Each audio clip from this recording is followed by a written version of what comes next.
This is ABC15 Mornings. A family's continued plea for justice after a 17-year-old is shot and killed by Chandler police. The action that they are now demanding from law enforcement. And a record rise in migrants at our southern border. What's being done to handle the recent surge? Plus, more students headed back to class. The school districts that are preparing to welcome students back this week. So get ready, kids and parents, because you're headed back to school. Good morning, everyone. It is 6 a.m. on your Sunday morning. I am Mark Thompson and meteorologist Iris Hermosillo joining us this morning with a look at that most accurate forecast. Iris did not need to have the heat on this morning to cut the chill out because it was a little warm overnight. Yeah, it really was. You know, our temperatures have been in the 60s in Phoenix for really the last few hours. We haven't cooled much because of some clouds that moved through. Plus, it was warm yesterday. Yesterday's high, 86 degrees. But those clouds, you can kind of still see them across southeast Arizona primarily. They were initially moving right across parts of the Phoenix area, and that's what kept temperatures a little bit warmer. They're clearing out, though, and so as you look outside and we start to see a glimmer of that daylight, we're seeing mostly clear conditions across the Phoenix area now. And as I expected, with the clouds gone, look at those temperatures. We're down into the 50s now in Phoenix at Sky Harbor. So we were in the 60s, mid 60s the last half hour. And right now we're at 59 degrees. We're down to 50 in Chandler. Mesa, you're waking up to 54 in the upper 40s currently in Glendale, and 48 is our temperature, or 58 rather, is our temperature in Avondale. Off to a gorgeous start, mild this morning. And guess what? It's not going to be as warm today as it was yesterday. That means a slower warm up. We'll get into the 70s, but not until about 11 a.m. And our high today will peak at 78 degrees. That's nearly 10 degrees cooler than it was yesterday. So today's going to be cooler as we track a storm system that's moving in from the northwest. That area of low pressure will bring cooler air, more breezes too, and maybe even some showers to northern Arizona. I'll take you through the latest Futurecast data to show you where and when we could get some valley rain chances in that 7-day still ahead, Mark. Iris, thank you. Now to our top story this morning. A family demanding the immediate firing and jailing of a Chandler police officer after 17-year-old Anthony Cano was shot and killed back in January. Cano's family holding a press conference outside the Maricopa County Courthouse last night. Cano was shot twice in the back and killed by Chandler police officer Chase Babbitt Miller. Cano's family says that they have been targeted by Chandler police since that shooting, and they're calling for Officer Babbitt Miller to be fired, arrested, and charged with murder. The shooting, the way it occurred, and that second shot particularly, was not warranted, not one bit. I just don't want things like this to continue. The Chandler Police Department completed its investigation and submitted the case to the Maricopa County Attorney's Office for review. Once that is complete, the police department's use of force review board will look at the case before submitted to a citizens review panel. A woman is dead after being hit by a train in Phoenix. This happened just before 6 o'clock last night near 27th Avenue and Thomas Road. Officers say that witnesses called 911 reporting that a woman was walking on the tracks when she was hit. Then she died at the scene. The intersection is closed as officers continue to investigate. Now to the very latest on the border. Border Patrol reporting a 28% increase in migrants arriving just in the past month. These images showing the moment that many are turned back. The vast majority of them are still being expelled back to Mexico. And Ruben Garcia says he knows the situation firsthand. He runs one of the border's largest migrant shelters. While most single adults and many families will be turned back, children, however, who arrive alone are not. Right now, more than 5,000 migrant children are in the care of Border Patrol. That's an all-time high and a spike of 65% in just 2 weeks. I foresee that it could become something that we've never seen before, just in the sheer numbers. Many children are being held in border facilities for longer than legally allowed because there just isn't enough space to house them. The Biden administration says that they are working on shelters specifically to care for those children. With the surge of migrants at the border, ABC News' Martha Raddatz, she's going to be visiting Arizona for exclusive reporting, including an interview with Arizona Governor Doug Ducey after he toured the border on Friday. It is border coverage that you will only see here on ABC 15. coming up this morning at 9 o'clock on This Week, so be sure to tune in. Rallies from coast to coast overnight standing against hate. Thousands around the nation gathered in solidarity, holding the victims in the Atlanta spa shooting, honoring them, that is. 6 of the 8 people that were shot and killed were Asian American women. The suspect says that it wasn't about race, but investigators are not ruling out a hate crime. President Joe Biden says that hate crimes against Asian Americans have skyrocketed since the coronavirus started. It's to spread in the U.S. Just over a year ago now, and his administration is calling for action. John Lawrence has more. Asian Americans shaken by the shootings in Atlanta and a rising tide of hate sparked by the coronavirus pandemic. The whole Asian fever, it made me feel gross. Like I couldn't be comfortable in my skin. There's no desire to see me as a person. There's no desire to get to know me. It's purely like, I've made up my mind about who you are, and I hate you for it. President Biden wants Congress to pass a COVID-19 Hate Crimes Act, which he says will speed up the federal government's response to the rise in violence and discrimination against Asian Americans. Hate and violence often hide in plain sight. It's often met with silence. That's been true throughout our history, but that has to change. The president speaking in Georgia, where shootings targeting spas in the Atlanta area left 8 people dead this week, including 6 women of Asian descent, and calls are growing for hate crimes charges to be filed against the suspect. Certainly during the pandemic, there has been a lot of market increase in violence against Asian Americans, against the most vulnerable of our population, a lot of elderly people, that, we really feel like that finally we are being heard and that we're visible. I'm John Lawrence reporting. Now to the very latest in the COVID-19 relief bill. Stimulus checks, they are already in many people's bank accounts, but those funds, they are not expected to last very long.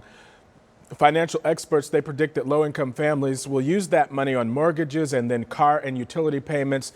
They advise families who are in a better financial situation right now to spend 1/3 of the stimulus payment on immediate bills or high-interest debt, another third for savings, and they say the final third should go to investments if possible. Meanwhile, Maricopa County is trying to help families that might need help with rent or utility bills. The CDC eviction moratorium set to expire at the end of the month, and the county is now accepting applications for the Federal Emergency Rental Assistance Program. Qualifying households may receive up to 15 months of assistance. To find out if you qualify and to apply for that program, head to maricopa.gov. Now, we are in the middle of tax season, and for those who are out of work, the refund is a welcome sight. New this morning, the Let Joe Know team looks at 3 reasons why that refund may not make it to your bank account at all. Look. With the COVID pandemic stretching into a second year, more people are counting on their tax refund to pay down debts that have racked up in recent months. But there are instances where the IRS may choose to do it for you. Kimberly Palmer, a personal finance expert with NerdWallet, says in the past there have been 3 main reasons. 1, you have unpaid federal student loans. 2, you owe taxes from a previous year. 3, you owe child support. It's pretty limited circumstances where the IRS will actually send your refund to paying down these debts instead of to you. But Kimberly says there's something most people don't even think about. Your refund could be impacted by your bank account balance. If you've overdrafted your account to pay bills and your refund is direct deposited, it'll be used to cover that negative balance and any fees first. Then the remaining amount will be made available. The same can be true if you owe others. Or if you have unpaid debt and the collectors have actually won a court judgment against you and taken that to your bank, then the bank can actually take that refund to pay that debt down. Here's the good news. This year, tax refunds will not be taken for unpaid student loans. That program is on pause until the end of September. So it's something you don't have to worry about this year. And if you're worried about owing your bank, Kimberly says you can request a paper check from the IRS and cash it someplace else in order to access your money. As for the fees, she says with the pandemic, banks are cutting people some slack. It's actually a really good idea to call your bank and explain what's going on. If it is pandemic related, they might be able to cut you a break. There are programs like that available from a lot of banks right now. Refunds have been slow because of the pandemic, but the quickest way to see your cash back is to file electronically. For ways to file your taxes for free, go to abc15.com/letjoeknow and click on this story. And if you have problems getting your refund, tell me about it right there. I'm investigator Joe Ducey. If you got a problem, let me know. Joe, thank you. Always good advice. Looking ahead to this week, more students are headed back to school tomorrow. Apache Junction Unified District will return to full in-person learning. Parents do, however, still have the option to keep their kids learning remote for now. The Agua Fria Union School District, they will also be returning to in-person learning starting tomorrow. Get ready, kids. Well, still ahead, an update on Arizona's drought. ABC 15's Impact Earth team explains why this year's wildfire season is expected to be a very busy one. And new information about the Tokyo Summer Olympic Games, the big decision organizers just made about in-person fans.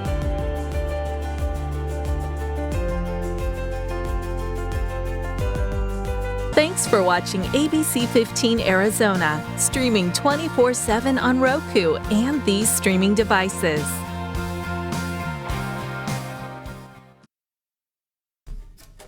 Welcome back, everybody. Impact Earth is ABC 15's new reporting project focusing on how climate change affects our daily lives and what we can do about it. This morning, new information on Arizona's drought. There are two big takeaways from this. One, our fire season. It could be a busy one, the wildfire season. And then after destroying nearly 960,000 acres last year, the wildfire danger is only expected to increase this spring because of the long-term drought conditions. The other big problem is for ranchers across Arizona. They're experiencing some of the worst impacts from this extreme drought. The lack of rain is creating incredibly poor conditions for pasture land. Let's bring in meteorologist Iris Hermosillo now. And Iris, I understand you've been keeping a close eye on this situation as well. Absolutely. I mean, Mark, we saw that last year the drought just progressed significantly, and it was due in part to the lack of rain during the monsoon, and now the lack of rain that we've had through the winter, and now as we're kicking off spring, there hasn't been a whole lot of rain, and snow too. That's a big factor. So I've been showing you these latest drought conditions. We get updates every single week, and you can see that 99% of our state is experiencing some level of drought, with 54% of Arizona experiencing the worst level, that exceptional drought, and that's that darker red that you're seeing, and that does include parts of the valley, southeast Arizona, and a big portion of northern Arizona too. And unfortunately, with the outlook for the next few months looking warmer than average and drier than normal, it doesn't look like we're going to get any relief from these drought conditions anytime soon. So as you said, those folks most impacted at this point, those farmers, but also our wildfire risk is going to be significant too. So we're going to have to keep watching this situation, of course, as it unfolds, and we're going to bring you the very latest drought updates as they come in every week. In the meantime, as we look at current conditions across Arizona, we've got clear to mostly clear skies across most of Arizona, the exception being southeast Arizona, where we've had some high clouds. Those clouds drifted across the valley briefly, but they've cleared out since. We're looking at dry, clear conditions now in the Phoenix area. But we do have a storm system on the way, believe it or not. It's heading our way from the northwest. It's the reason that winds were so strong yesterday across Arizona, and today we're going to continue to feel those winds, but we're also going to get some cooler air. There is a chance this storm system brings a few showers to northeast Arizona. Snow showers will be possible in that northeast pocket of our state, but that chance pretty minimal, maybe a dusting, that's it. The bigger impact will be the winds and the cooler air that this storm is bringing. Then that storm clears out, and we've got another one on the way, but not until about Tuesday and Wednesday. So Monday looking dry. By Tuesday, Wednesday, we've got this next storm moving in, and that one looking a little bit more potent, bringing a better chance for snow to the high country and maybe even a few showers here in the valley too. And that potential will increase Tuesday, linger into Wednesday, and then that storm system clears out. By the end of next week, we may see a few snow showers in far northern Arizona again as a disturbance passes to our north, but at this point it looks like our valley rain chances will be best on Tuesday into Wednesday, and then we're dry the rest of the week. And by best, I mean we've got a 10 to 20% chance for showers. Tuesday looks to be our best bet, but even with any rain that we get, we may not even get much in terms of measurable rain, maybe a trace to a tenth of an inch. So it's not going to be much for the valley, but for the high country, we've got a better shot of seeing some snow showers by Tuesday into Wednesday. You'll notice that snow chance up to 70% on Tuesday. And here's what we're looking at. While today, we may see a few snow showers in northeast Arizona. We're talking maybe a dusting, that's it. But by Tuesday and Wednesday, we could end up with maybe 1 to 4 inches of snow across parts of northern Arizona. So that's what we'll be watching for. And of course, the cooler air coming along with these storm systems too. Today, down into the 70s. So we're going to take a break from those 80s, 78 for a high today, 76 tomorrow, then mid 70s Tuesday into Wednesday. Temperatures climb a little bit by the end of the week, but looks like we'll stay in the upper 70s through the end of the week and into next weekend, Mark. Yeah, low percentages for rain, but you know what? We'll take it even if it's just a chance. All right, Iris, thank you so much. Well, do you know of a Valley Youth program that makes a big impact but doesn't have the supplies or resources that it needs, like an after-school program or youth group? Take action and go to abc15.com/kidsgoplaces and nominate them for a chance to win $500. 6:17 now on your Sunday morning. Still ahead, the NCAA now apologizing after a TikTok showing the drastic differences between the men and women's weight room facilities went viral. The new changes made overnight to try and make things right. And supporting young innovators, the grant offering them the chance to think big.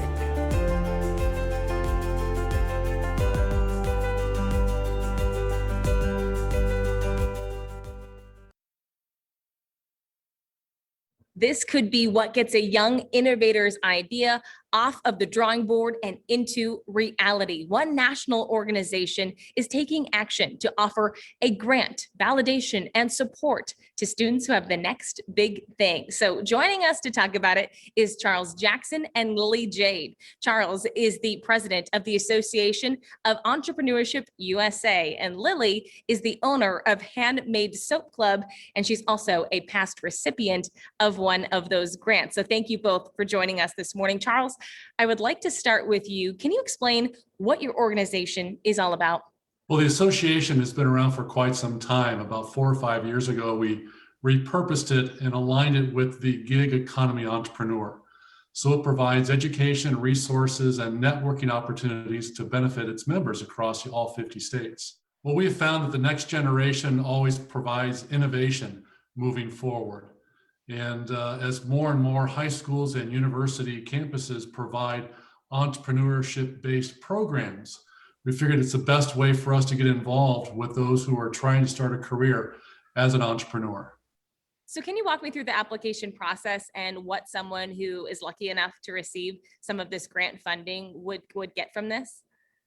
Well, certainly. So starting on April 1st on our website, which is afeusa.org,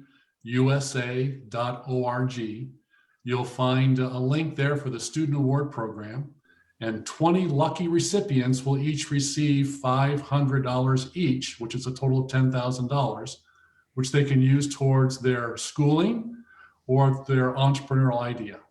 What has it been like for you personally to see the success come from some of these businesses that you've given grants to? Megan, it's absolutely amazing. We've identified about 30 or 35 different organizations across the United States that either are high school or college-based or postgraduate to help the entrepreneur launch their business. So we work closely with those student advisors to provide the information to their student body and their campuses. And each year, I tell you, the bar keeps getting raised higher and higher from those that apply, the things that are doing. And of course, you know, Lily is one of those that I met here a couple of years ago at an Arizona DECA competition. And let's bring in Lily Jade, the owner of Handmade Soap Club. Lily, congratulations to you on all of your success, and you are a past grant recipient. Can you tell us a little bit about your business? Yeah, so I started Handmade Soap Club when I was 13 in my mom's kitchen, actually, and then it moved into my parents' garage. And then from there, it just grew, but it started on Etsy. And the goal is basically just to offer handmade luxury soap to anybody that recognizes that fragrance is bad and chemicals are bad. So everything's handmade by my team and I, and there's only 3 of us. So we're absolutely killing it, and it's awesome. How has this grant supported you in your business? Well, a lot of people don't believe in entrepreneurs anymore. So it's really important when somebody like Charles Jackson and AFE USA comes along and says, hey, you're doing this and it's working and you're doing it right. And then on top of it, you get $500, which is crazy. So that really helped with more features. So being published in the AFE USA further led to our feature in Vanity Fair and Tatler, which is pretty amazing. That is incredible, especially again for how young you are right here in the Valley. So given the support that you've received, would you suggest other people take a look at the application and apply if they have that next big idea? Absolutely, because there's nothing to lose. And if you get your spot and you get your $500, then you take it and you expand from there. And there's really nothing to lose. Like, why not? Just go for it. Well, you deserve it. Lily, Jade, thank you so much for joining us. Charles Jackson, I want to touch base with you one more time before we go of where people can submit their application, learn more about the organization. Well, Megan, your viewers can visit our website, which is afeusa.org, and they'll be able to actually submit the application starting April 1st. So they'll be able to view the requirements. They'll be able to sign on, get their free membership, which is one of the requirements. Then the application will go live on April 1st and it will be cut off on April 30th or until we get 250 applicants, whichever occurs first. Wonderful. Charles, we'll put all that information in this story on abc15.com. Thank you both for being here and being innovative regardless of what's going on in the world and inspiring others to do the same. Thank you, Meg. It was a pleasure being here. Thank you so much. Great advice from all involved. Thank you so much. Still ahead, an update in the timeline for Arizona's vaccine rollout when people 35 and older will be able to roll up their sleeves. Plus, helping underserved kids here in the Valley, the local teen who used one of the biggest days of her life to raise money for others.